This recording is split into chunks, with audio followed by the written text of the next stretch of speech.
Magandang araw po sa inyong lahat. Ngayon po, ang ating topic sa ating Love Therapy Online ay napaka-special. Dahil pag-uusapan, sinabi natin sa inyo sa mga post natin kaninang umaga, sa mga invitation natin sa inyo na umattend sa service, manood ng ng live natin, na ang topic natin today napaka-special. It has to do with pagiging attractive.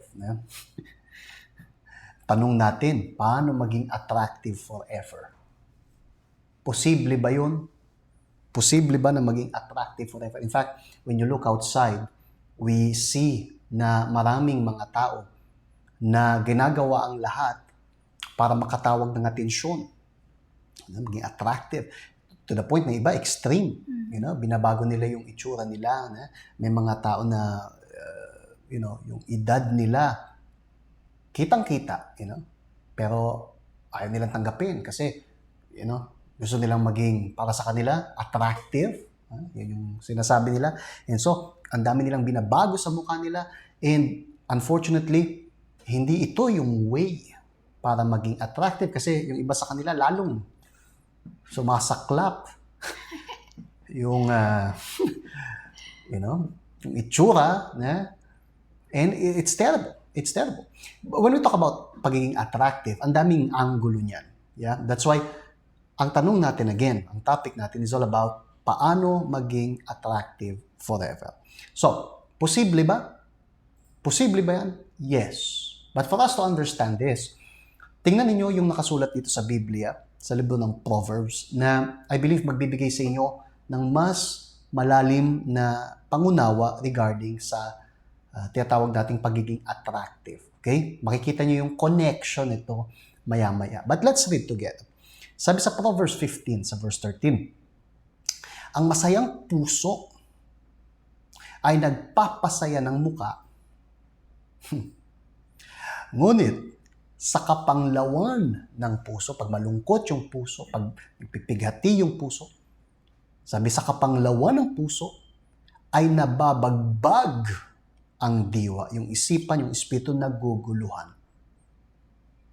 Did you get this? Okay. Isa pang verse para mas makuha ninyo, okay? But mas magandang write it down. I-highlight nyo sa Biblia nyo yung verse na yan, Proverbs 15:13. Pagkalipas ng ilang verse, sabi naman niya sa verse 15, lahat ng mga araw sa nagdadalamhati, yung taong malungkot yung puso, ay masama. Pagka yung tao nagdadalamhati, lahat ng araw masama sa kanya. Okay? Ngunit siyang may masayang puso ay may laging kaapistahan, laging may piyesta, laging may celebration. Can you imagine that? So, what do we realize dito sa dalawang magkasunod na verse na to? What do we realize in that? We realize na ang panloob natin ay may malaking impluensya sa panlabas. We can see very clearly na kung ano yung nangyayari sa loob ng puso, lumalabas. Sabi, kapag kayong puso daw masaya, makikita mo yan sa mukha. Pagka yung puso daw, nagdadalamhati, nababagbag, nakakaapekto yun sa utak, sa isipan, sa diwa ng tao. Pag yung puso daw masaya, lagi siyang, nagpipiesta, nagsiselebrate. Pero kapag yung puso naman daw ay malungkot, araw-araw ay masama para sa kanya. Why do we share this with you? Kasi we are talking about yung pagiging attractive. And when we talk about pagiging attractive, siguro ang una nang pumapasok sa isip natin ay yung itsura, yung panlabas. Pero may mas malalim na ugat pala yan. At ang ugat ay nasa sa loob natin. Hindi makakayang ilabas ng muka yung isang bagay na hindi nasa sa loob ng puso. Right? Napaka serious nito. Pwede kang maging excellent na artista, okay? Magkunwari na maayos ang lahat, but my friend, kung ano ang nasa sa loob ng puso, lalabas at lalabas yan. Merong mga kaso na may mga lumapit sa atin. Especially sa Hong Kong, I remember it happened many times. na lumapit yung tao for the first time umatin sa church. And then, kinamusta natin, kumusta kayo, and so on. And then, nakangiti siya, Pastor, hello, ganito, ganyan, right? Nakangiting, gano'n, nakangiti. Pwede nga ako sabi, Pastor, nakangiti. Okay, sure. Ano pong nangyari? Biglang iiyak. Diyos ko po, ganito, ganyan, ganyan. Pero sa umpisa nakangiti. Why? Kasi gano'n. So, pwede mong subukang takpan, Marge, yung nararamdaman mo by yung ngiti. Pero hindi magtatagal yan. Yung maskarang yan ay babagsak at babagsak kasi kung ano raw yung nasa puso, tulad na nabasa natin sa Proverbs, lalabas. Pagka yung puso masaya, lalabas yan. Laging may diwang, laging nagdiriwang, laging, masaya, right? Uplifting. Pero kapag yung puso ay magulo, yung panloob magulo, lalabas din yan. Araw-araw masama para sa kanya, walang mabuti para sa kanya. Tingnan nyo po nga yung yung binigay sa atin ng Espiritu, right? Maybe kayo nga na lagi kayo naka-focus lang sa physical. Gusto nyo lagi naka-makeup, right? Gusto nyo lagi maganda yung suot. Pero kung nakabase ka lang doon at walang nag-appreciate sa'yo, walang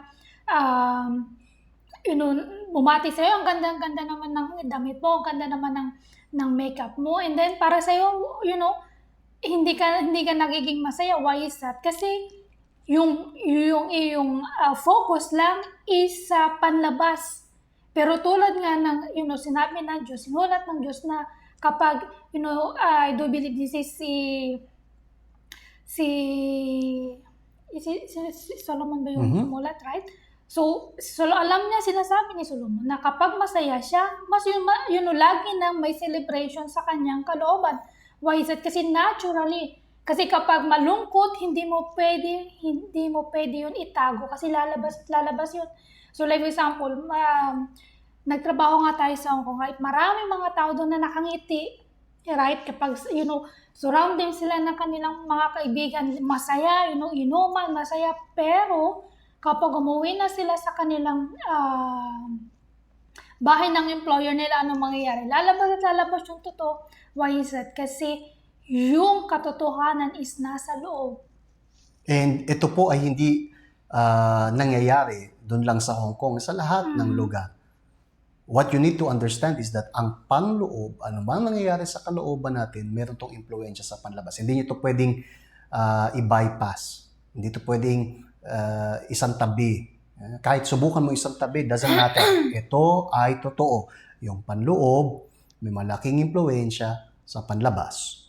So kung meron tayong dapat nating atupagin yung panloob. Okay? Now, moving on sa ating subject. Sabi dito sa Proverbs 31 naman ngayon, sa verse 30, sabi niya, ang pagiging kaakit-akit daw ay makapandaraya at ang kagandahan ay kumukupas. Pero ang babae, lalaki na may takot sa Panginoon ay dapat purihin. We can see clearly rito na kung ang pagbabasihan lang natin ay yung panlabas, na many times, yun yung tinitingnan ng mga tao, doon ka nakatingin, doon tayo nakatingin. Sinabi na ng Diyos kay Samuel, sabi niya, kayong mga tao, pag tumingin kayo, ang nakikita niyo, pinapansin niyo yung panlabas. Ako hindi, ako titingnan ko yung panloob. Right? So tayong mga tao, meron tayo nitong flow na to, na magbigay ng importansya, malaking importansya sa panlabas. Not saying na ang panlabas walang halaga, and we are gonna learn this maya-maya. Pero, hindi mo pwedeng ibuhos lahat ng lakas mo sa panlabas. Kasi ang panlabas, sabi binasa natin, yung kagandahan, lumilipas daw yun. Pwede pang manloko actually. Sinabi niya, pagiging kaakit-akit, makapandaraya. Hindi lang basta lumilipas, but nakapandaraya. How many times you look at a person and you say, po, itong nilalang na to maganda, isn't it? Po, yan yung type ko. Ito mo, ang tangkad, na maskuladong balbas, may mga balbas. Right?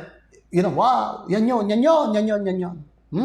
And then, at the end of the day, yung nilalang na yun, walang, at first, na-attract ka kasi yung itsura, panlabas. Pero pag wala. Tulad nung kwento ko sa inyo before na yung kaklase ko, di ba? kaklase ko na pagka nakalimutan ko na yung pangalan really because maganda. Pero after mong makausap, kung magsalita man, hindi, ewan ko, kasi wala kang makukuha kahit ano. Dahil, makapo, ingot. Wala. Sana ngayon, ewan ko. But you see, naa-attract tayo usually sa panlabas, pero ang panlabas nakakapandaya. Yes, ang panlabas nakakapandaya. How many times naloko na kayo sa mga nakita ninyo online? Si Marge mahilig bumili ng kung ano-ano sa online, shop. And then, sa mga pictures na ganun, makikita mo, wow, maganda. And then, nung binili mo, basura. Ganun, no? Ikaw, bumili ka ng, chess? Then dumating yung palaka. Yeah. May binili ako dati. Chessboard. So, okay, maganda yung picture chessboard. And then, dumating palaka. Walang connection sa chessboard. Galit na visit ako sa sitwasyon. But hindi lang yun. Minsan, damit. Bili ka ng damit. Maganda yung damit. Sa picture, maganda. May model pa sila nakasuot. Maganda. And then pagdating, wala sa sa picture. Sa ina-advertisement nila. So, false advertising. Pumunta ka doon sa fast food. And then, ano kayong kakainin ko? And then, nakita mo, may picture doon ng malaking burger. Ay, yan na. Kasi, nakita mo, di ba? Yan yun. And then, nung binili mo, ganun, pandesal. Pandesal na sinuksukan ng kung ano. And then, nagtitingin mo, ganun, walang connection. Exactly. False advertising. And maraming tao sa paligid natin, mga false ad. Mga fake ad. So, yung mga itsura na maganda, nasa digital age tayo, right? So makikita mo sa mga profile, nakangiti, right? Yung mga nakasul, anong hobby mo? I like reading books. Nako! I like reading books. I'm a nature lover. Ewan ko kung ano pa. Ang gaganda ng nakasulat, pero wala sa ina-advertise yung real product. And malalaman mo lang kapag, right? Nakausap mo yung nilalang. So, yung sinabi dito sa Proverbs na ang pagiging kaakit-akit ay makapandaraya, kagandahan ay kumukupas. This is true now more than ever. So, if we go back sa pinag-usapan natin kanina, pinag-usapan natin yung tungkol sa paano ba magiging attractive, Paano maging attractive forever? Merong ilang bagay na kailangan nating tandaan. Okay? Merong ilang punto, ilang anggulo kung saan dapat maging attractive yung nilalang. Okay? So yung attraction, hatiin natin to sa 3 kasi ito ay magre-resulta sa pangapat. We are talking about yung attraction physically, yung attraction intellectually, yung attraction spiritually. Itong 3 to magre-resulta sa assurance. Kapag itong 3 to ay kaakit-akit, magkakaroon ng assurance yung isang tao sa isang relationship. So, we start with physical. Sinabi natin kanina na, huwag kang tumingin sa panlabas and whatever, right? Kasi nakapandaraya, yung kagandahan, sabi, and so on. So, para sa hindi makakaintindi, iisipin nila, ganun pala. So, humanap ka ng pangit. So, yung sinasabi ni Pastor, totoo yan eh. Kaya nga ako hindi na ako naliligo eh. O, Diyos ko po. Yan, totoo yan. Kaya ako tinan mo yung itsura ko, mukha akong kambing. Right? Amoy kambing din. Bakit? Kasi, yung panlabas, ang kagandahan sa kalooban yan eh, Sa kalooban. Yes, pero makinig kang bobo ka sandali. Okay? Pay attention to this. Ang umpisa ay yung sa physical. Nakatawag ng attention sa akin si Marge. Yes, afterwards, yung ugali and so on. Pero, na-attract ako sa kanya. Hindi ko siya lalapitan kung hindi ako na-attract sa kanya sa itsura niya. Walang sense yan. Yung physical aspect ay importante. Maraming mga Kristiyano na hindi marunong mag-alaga ng itsura nila. Maraming mga single, hindi marunong mag-alaga ng itsura. hindi natin sinasabi na ikaw ay maging bulgar. Hindi ka katulad ng sa mundo na talagang kung pwede lang, wag nang magsaplot sa labas. Right? Suot ka na lang ng scotch tape. Ganun sila sa labas, di ba? Hindi ganon yung sinasabi natin. Kailangan disente ka. Pero that's it, disente. Hindi ibig sabihin ng disente, mukha kang espasol. Mukha kang lumpiang Shanghai na nakabalot sa wrapper. It's not that. Kailangan mong alagaan yung sarili mo. Merong mga tao na hindi gustong lapitan kasi Diyos ko po naman. Bakit ka lalapitan? Hindi pa Halloween.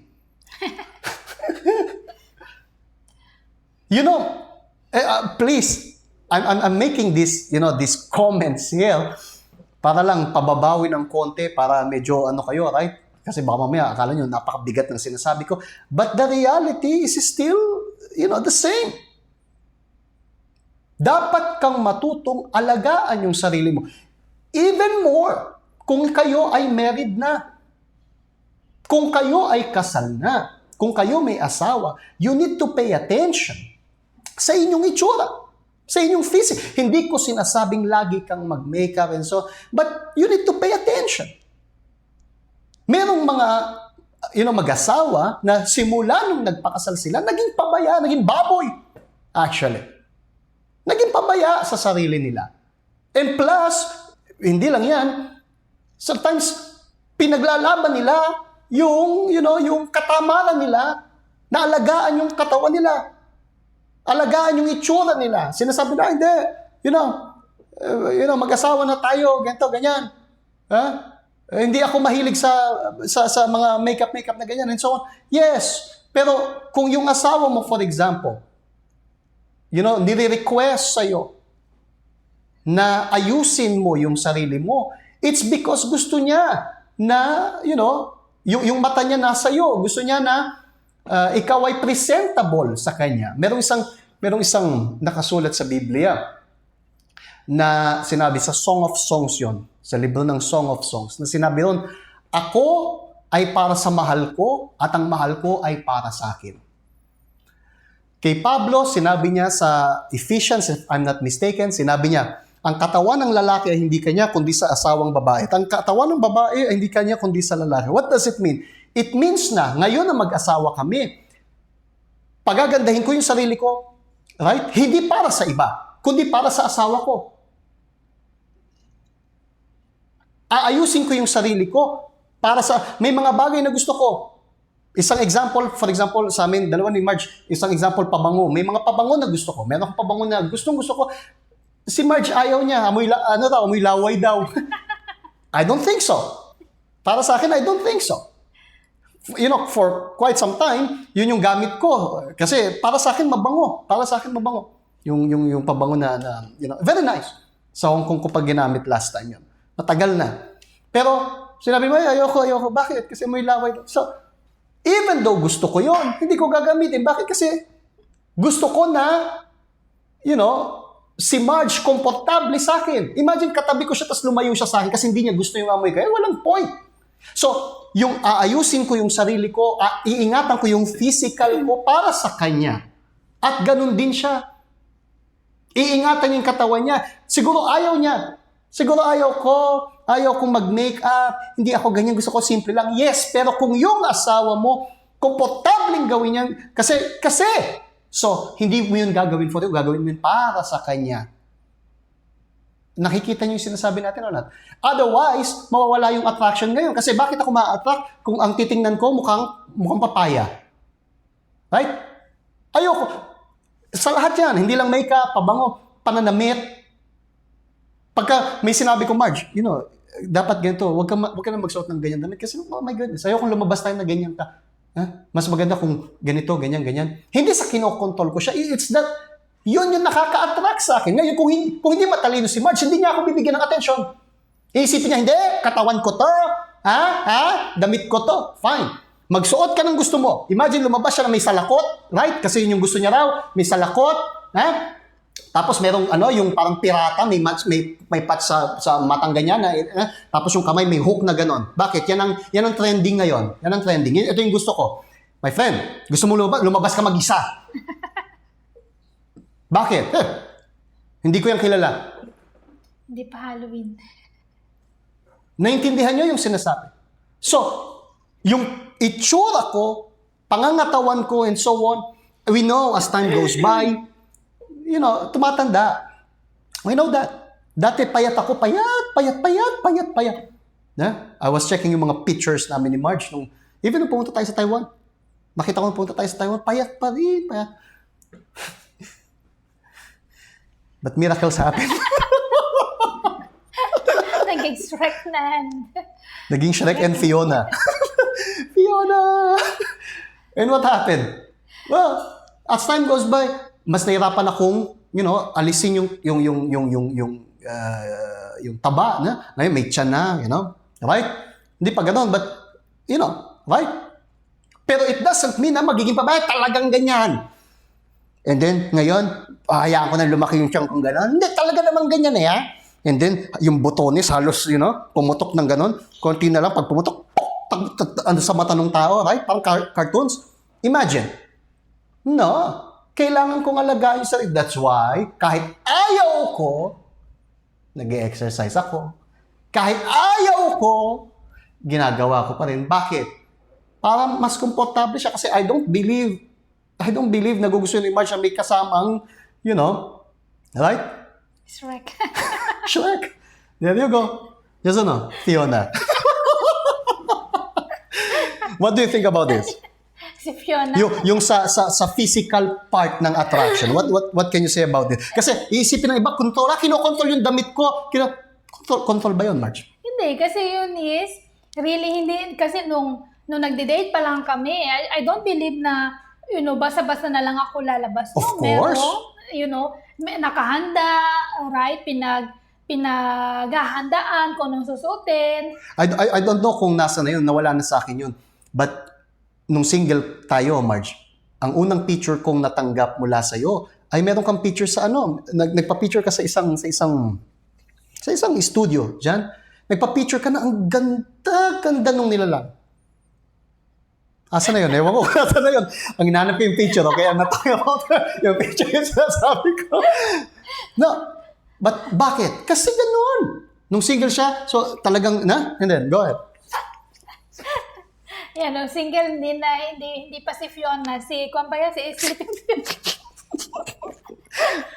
Right, so it's really, really important na mag-invest sa physical. Kasi hindi yung porket na, pag nung single ka, ibibigay mo yung the best mo, and then nung mag-asawa na nga kayo, kakalimutan mo na lang kasi at least ngayon, safe na ako kasi mag-asawa na kami, kasal na kami, hindi na siya titingin sa iba. Kasi, mag-asawa na kami, meron ka ng, let's say, assurance. Nope. Na, hindi niya ako bibitray kasi siya lang nakatingin. Pero kung hindi ka mag-aasikaso, yung appearance mo na sa labas, kung ano yung sinasabi namin. Kukunin nila yung attention. Sa iba nga, mas, may sinasabi sa labas na they are more, yung kasal na, mas attractive sa kanila. Sila, mas gusto nilang kuhanin ng attention yung asawa nilang babae o asawang lalaki. Why is that?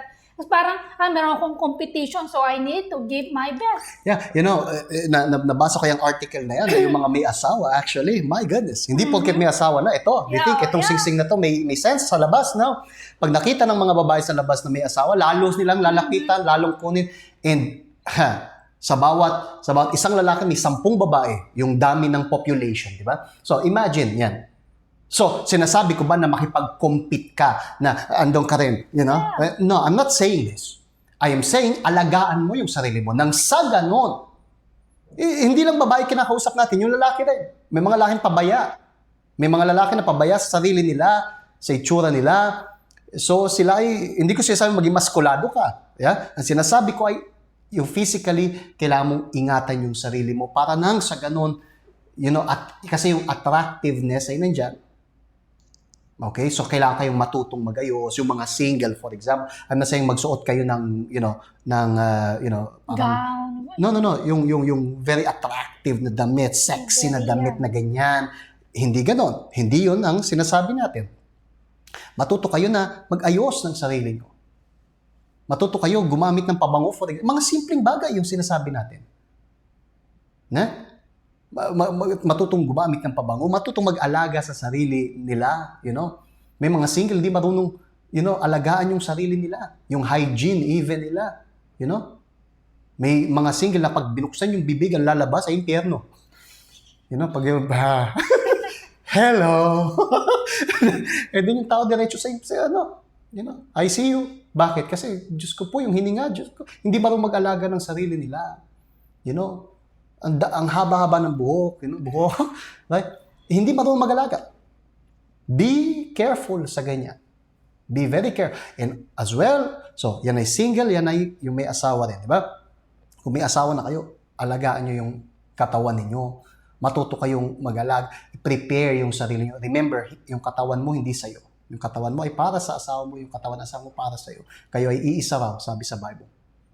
Tayo ay iisa. So, we need, even if even ikaw ayaw mo, pero alang-alang sa marriage mo, you take care of this. Okay? So, we talk about yung attraction physically. Yan yung pinakauna. Now, attraction intellectually, paano naman yun? Yun yung when we say intellectually kasi we cannot think about yung nakapagtapos sa pag-aaral. It's not like this. What we are saying is yung laging nasa isip. Okay? Laging inaalala. Yan ay isang malaking attraction. Merong mga mag-asawa na hindi naaalala may asawa sila. May iba nakakalimutan pa nga. Nakakalimutan yung birthday, nakakalimutan yung asawa nila, hindi iniisip. Yun ang ibig sabihin niyan. Hindi iniisip. Minsan pagod na yung asawa, hindi iniisip. May mga time, for example, na kapag alam kong marami nang nagawa si Marge, maraming ginawa sa araw na yon, at gusto kong kumain, even kung gusto kong kumain, hindi na lang ako hingi. O kaya naman, I will invite, gusto mong kumain na lang tayo sa labas para hindi ka na magluto. Bakit? Iniisip. Yan ay attraction as well. Merong mga mag-asawa na sa isang relationship na hindi ganyan. Mm-hmm. Mas iniisip nila yung sasabihin ng pamilya nila, kamag-anak nila. Hindi nila iniisip kung ano yung kabutihan para sa asawa nila. At yon ay nakakatanggal ng attraction sa isa't isa. Yes, kasi nga bilang mag-asawa, kailangan, andun lagi kayo magtulungan, right? Kasi kapag, like for example, especially dito sa Pilipinas, napaka-normal na nakatira sa, sa isang bubong kasama yung family, yung relatives, right? So kapag ganun, naturally, pag may mga, let's say, argument, right? Usually ang kinakampihan is yung magulang, right? So kapag yun yung ginagawa mo, hindi ka na nagiging,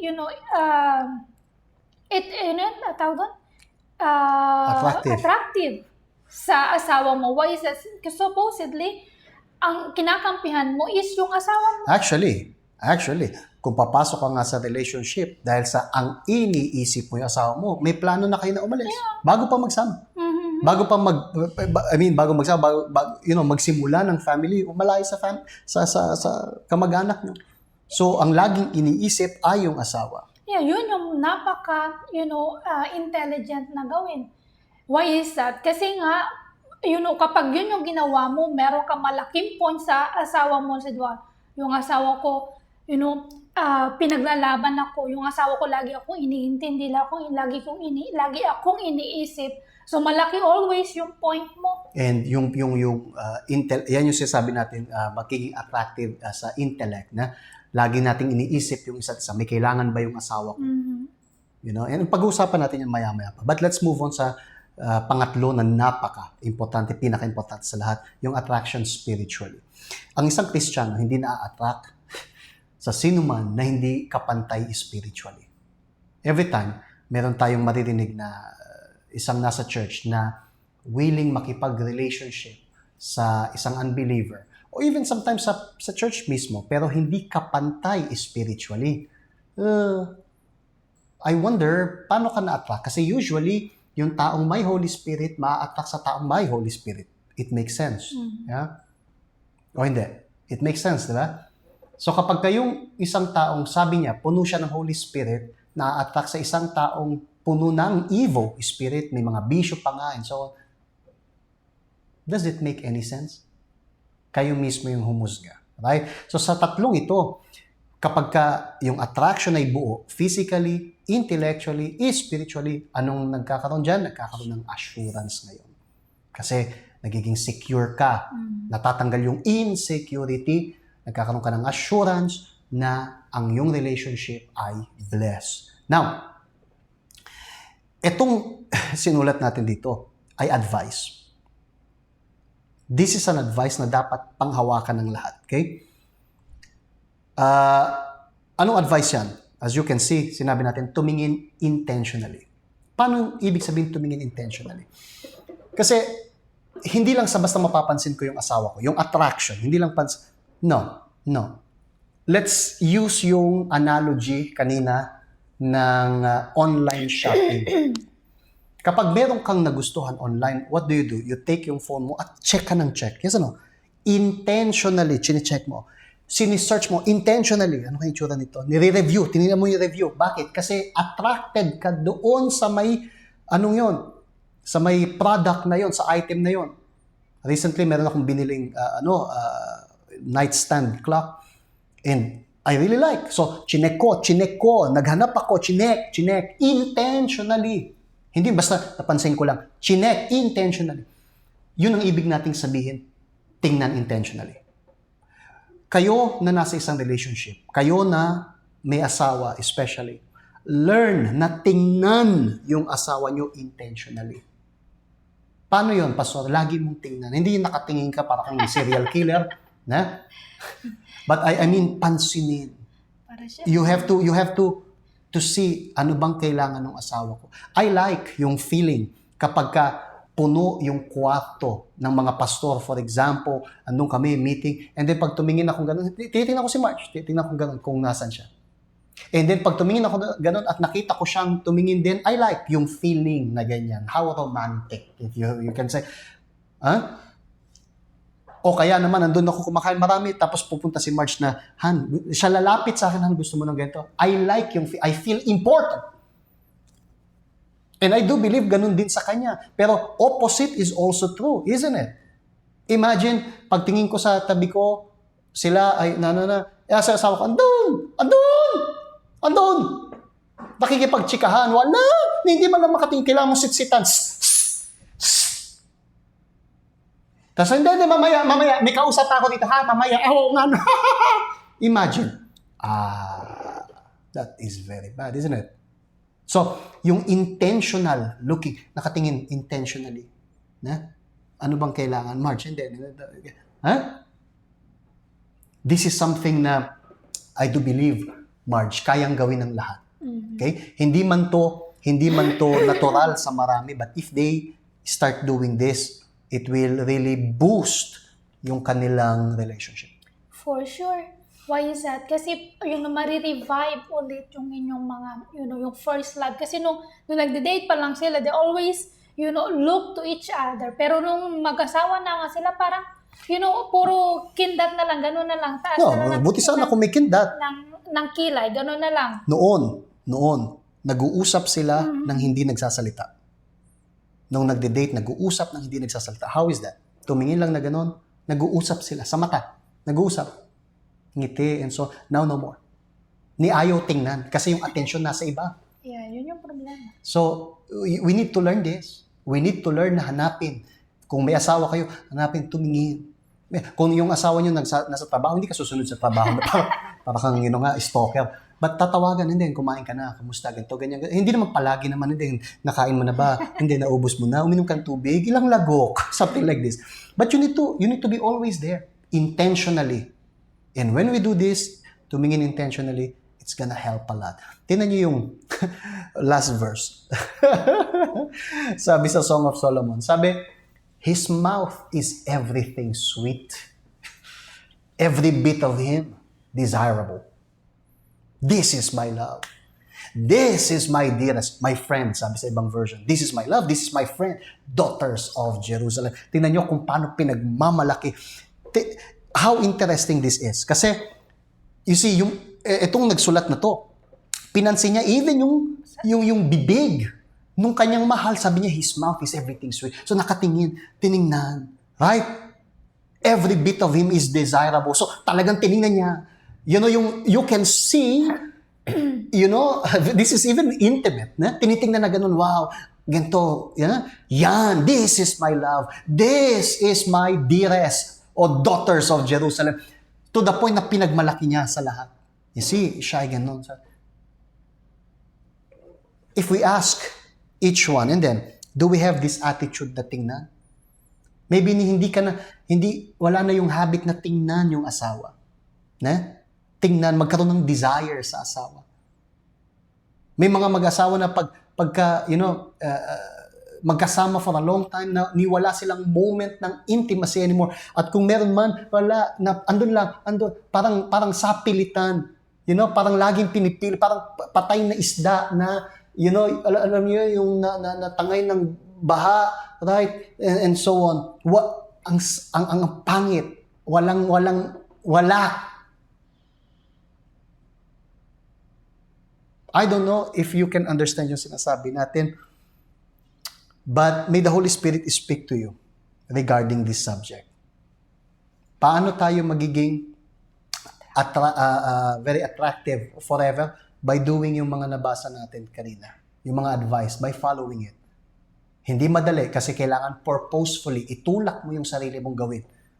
Minsan ayaw mo, but itulak mo yung sarili mong gawin. I was reading yung article kanina. Merong isang babae na ang taba-taba, really, like taba. I think nagkasakit yata siya or something. Taba-taba, like malaking matabang, unhealthy. And then, after nun, sa kabilang picture, siya ay fit. Good. Fit. Yung mga sakit even nawala. And binabasa ko yung article, how could it happen? Is it diet? Is it exercise? Sabi niya, no. Is it motivation? Sabi niya, no. Sabi niya, motivational speech alone cannot perform this change. Interesting, isn't it? Yung motivational speech, hindi, papayat ako, ganito. It's not enough. Sinabi niya, it's not enough. Kailangan decided ka na gawin yung mga bagay kahit ayaw mong gawin. Yun exactly sinabi niya. Hindi ka everyday motivated, sinabi niya doon sa kanyang sinulat. Hindi ako everyday motivated, pero kailangan kong gawin. So ayaw kong mag-exercise, gusto ko pang kumain, yun yung gusto ko, pero you know what? Kailangan kong gawin yun, dapat gawin. So, kung ikaw ay magbabago lang because ikaw ay motivated, pag nakakarinig ka ng messages sa love therapy, motivated ka, it's not enough. Kailangan, alam mo yung gusto mo. Gusto nyo bang magkaroon ng blessed na relationship, magbago talaga? So, dun ka tumuon. Pag dun ka nakatuon, anumang mangyari sa paligid mo, magbago man yung asawa mo, hindi, it doesn't matter kasi dun ka nakatuon. So, nakafocus ka sa gusto mong maabot. And if you do this, I believe na merong mga changes na mga for sure. For sure. Kasi yung changes magmumula sa iyo muna sa loob, sabi natin, palabas. Okay? Ayan po yung ating lesson for today. I hope God spoke to all of you. Magkikita tayo uli next week sa ating Love Therapy Online. Is there anything, Pamarch, na gusto mong i-share before we go? Yeah, yun nga yung last na sinabi mo, diba, na hindi lang, motivation ka. Kailangan ka motivated. Kailangan mo talagang gawin kung ano yung sinasabi ng faith mo. Yung faith mo ba sinasabi na, ay asawa ko magbabago. So, kailangan mo panghawakan yun. Hindi magiging madali. Yung pagpapayat, hindi madali. So, ganun din sa pagdating sa family. Hindi yung, 1 week magda-diet ka, gusto mo agad, automatically, lahat ng mga, like for example, yung aim mo is, 55 kilos. And then, on 1 week, pag tinimbang mo yung sarili mo, 55 ka, magically 55 ka, 10 kilos na wala sa'yo, no. Kailangan mo perseverance. So, ganun din. Kahit ayaw mo. Yeah. Kahit ayaw mo. Kahit na nakikita mo sa family mo, the more na pumupunta ka sa love therapy, the more na nagiging mas worse pa. So, ano yung sinasabi ng physical, nakikita ng physical na mata mo, hindi na mabago yung asawa ko. Tinan mo, instead na maging maayos yung pagsasama namin, lagi na lang kami nag-aaway. So, kung yun yung nangyayari sa family mo, kailangan kang lumaban. Kasi in the end of the tunnel, makikita mo yung liwanag ng Diyos. It will be, a huge testimony. Why is that? Kasi hindi mo hinayaan na yung mga physical na nakikita mo ang iyong hinayaan na magtagumpay. Sabi nga sa Biblia, yung pananampalataya na hindi mo nakikita yun. So, kailan ba yung sinasabi ng pananampalataya mo? Makikita mo na yung husband mo magiging servant ng Diyos, then you have to believe. And just only invest sa sarili mo. Invest, yan yung pinaka-intelligent na gawin. And this is something really personal. Mm-hmm. I can be motivating si Marge, for example. She can be motivating me. Yeah. Walang yan. Nasa So, kanya. unang araw yan. O nasa sa akin. Unang araw yung excited. Yeah. Kung meron siyang goal, dapat niyang abutin. So, what we realize here, what we see here is that kapag hindi pala talaga nagbago yung tao, hindi dahil sa lack of motivation. Problema niya. Mm-hmm. So, pagka ako hindi nagbago, pagka ako hindi nag-grow, okay? Pagka ako hindi niya kasalanan yun. Ako yun. Ako. Kasi, kung talagang gusto kong magbago, minomotivate niya man ako o hindi, it doesn't matter. Magbabago ko kasi ako yun. Ganun din sa kanya. Walang limit sa isang tao na gusto yung isang bagay. Wala talagang limit. Ang tanging limit ay siya mismo. Siya lang. Siya lang. Naintindihan nyo? I know we are extending more than usual, but itong subject na to is more than being attractive. This is being by faith. Being by faith. We have to be able na, maging, let's say, focus sa ating target. Kasi, sabi ko, to finalize, look at this question and you answer me, okay? Ano po ba yung nagpapapangit sa isang tao? What do you think? What do you think? Obviously now, you know na ang tinutukoy ko hindi yung itsura. Okay? Ano ba nagpapapangit talaga sa isang tao? Nagpapapangit sa isang tao is itong lack of determination. Ang sagwa niyan. Hindi mo kayang baguhin yung taong ayaw niyang magbago. It's just pangit. Kasi kahit yung tao, pag-usapan natin physically, kahit na yung tao pangit physically, pero kung itong taong to nagpursige na talagang ayusin yung sarili niya, my friend, of course, di babago yung ilong niya. Ngayon, 3 na ilong, right? It's not this. Pero dahil sa kanyang perseverance, matututo siya, and you suddenly find out, my goodness, itong taong to maganda. Yeah, nagiging attractive. Very attractive. Very attractive. Bakit? Kasi siya mismo, yung source ng lakas ng pagbabago niya. Hindi siya nakadepende sa sino man. Yung iba, sasabihin sa kanyang kaya niya. Yung iba, sasabihin, hindi mo kaya. Problema nila, sabihin nila, kaya ko o hindi ko kaya, sabihin niyo. Wala akong pake. Siya yung nag-decide ng mangyari sa buhay niya. So this is true for me. This is true para kay Marge. Ang nag-iisang pwedeng bumago ay yung determination ko. So anong determination na meron ka? May God speak to you all. And next week, we're gonna talk more about this. Okay? And sagutin ninyo yung tanong ko kanina. Ano sa palagay nagpapangit sa isang tao? Isulat nyo dyan sa comment section natin. Alright? Obrigado. God bless you at magkita tayo next Thursday. Amen. Bye-bye.